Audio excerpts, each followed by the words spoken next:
بسم الله الصلاة والسلام على رسول الله وعلى آله وصحبه ومن والاه أما بعد السلام عليكم ورحمة الله وبركاته كم جرتن لقيفتوتا كينك كيريدا الحمد لله بقى جراتن سنين جدا كانت أنسو لانكم بيكمو برونسي كينك الرأسينا سعادي بن أبي وقاسيتي سنرى اللي كتا دي دمفا جيني جرا كتا دي دمفا كتا الأماتي وربنا على ما فيه أيام ربي علاماتين seenaan sa'aadiyatiin mul'umataa jechuudha.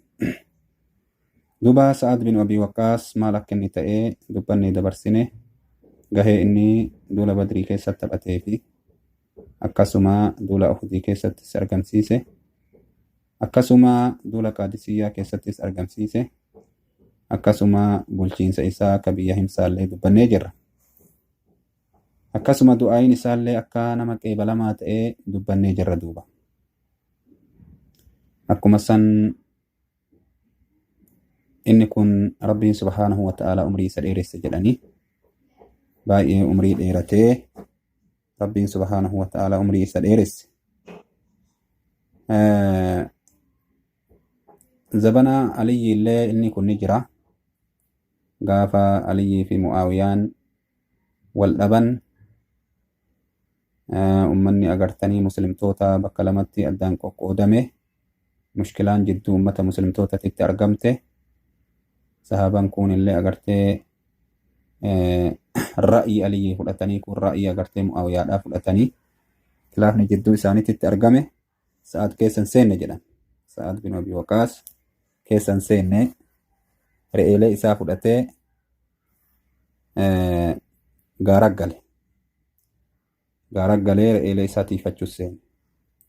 Hindiinse duuba agartee waan silaa namni haasa'u kamaal jedhu kana guutuu keessaa bahee fitnaa sodaadhaaf jecha ofirraa gaara gale. Re'eelee isaa achi tiifata. Ilmi isaa agartee dhufee fardaan mushkilaa ummataa kana inni illee kama quba qabu inni dhufee agartee yaa abboo kennaa ummanni agartee ka sababa mootummaatiif jecha wal lolutti jiranii namni silaa mootummatti haqaa ka silaa agartee ummata bulchuu qabuu si'i ati mootuu gaaratti galtee re'eelee tiifattaa jedheen. Ilma isaa agartee dhahee jedhan takka achi booda eegasanii itti hime duuba.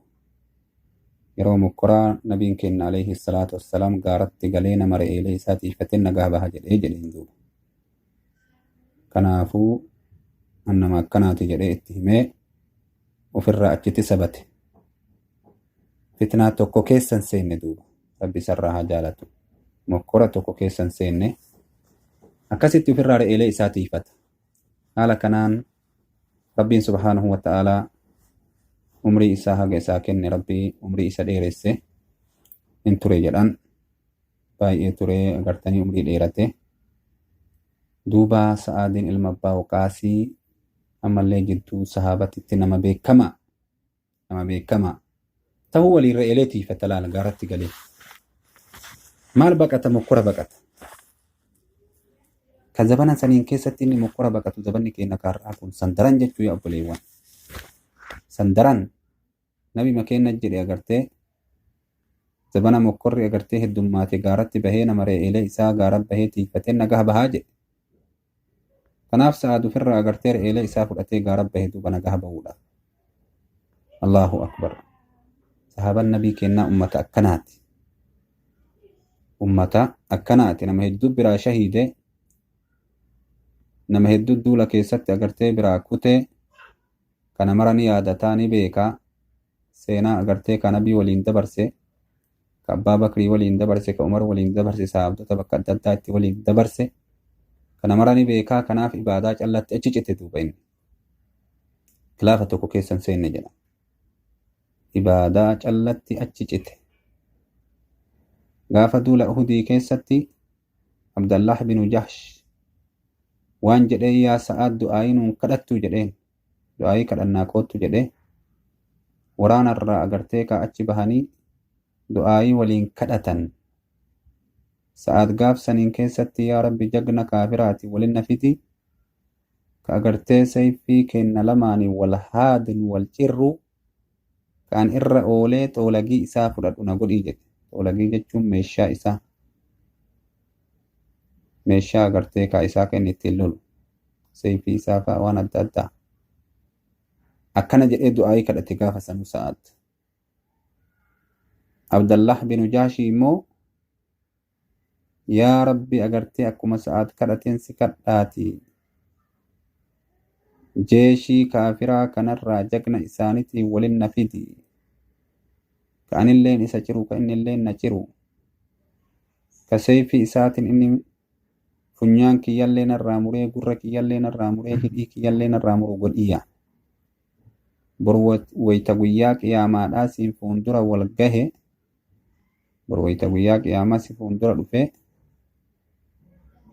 maaliif funyaan kee murame, hidhiin kee murame, gurri kee murame jettee ati na gaafattu godhi jedheen. Yaa Rabbi siif jecha kan siin jedhu jedheen. Dhugaa baantanaaf jecha ka ati naan jettu godhii jedhee duuba Rabbi kadhate. Hin dheeresse du'aayii Sa'aadirra achi dheeresse inni. Sa'aadirra du'aayii achi dheeressee kadhate. Rabbiin subhaanahu wa ta'aalaa ni awwaateef. Guyyaa san Abdallah bin Jaashii ni shahiide. Saahiba Sa'aadii ilma abbaa Waqaasiiti. Warra taraa duraa agartee waraana keessatti Sa'aad xiyya darbate san isatu itti amiira.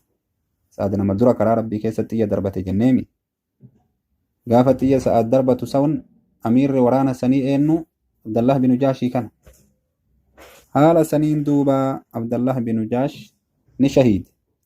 Akkuma jedhetti funyaan illeen irraa muramee, hidhi illeen irraa muramtee, gurri illeen irraa murame. Fuudhanii wayitti diranii mormatti fannifatti dubartiin Qureeshii gaafa san gaafa duula Uhuditti. Inni muka jala ciisa.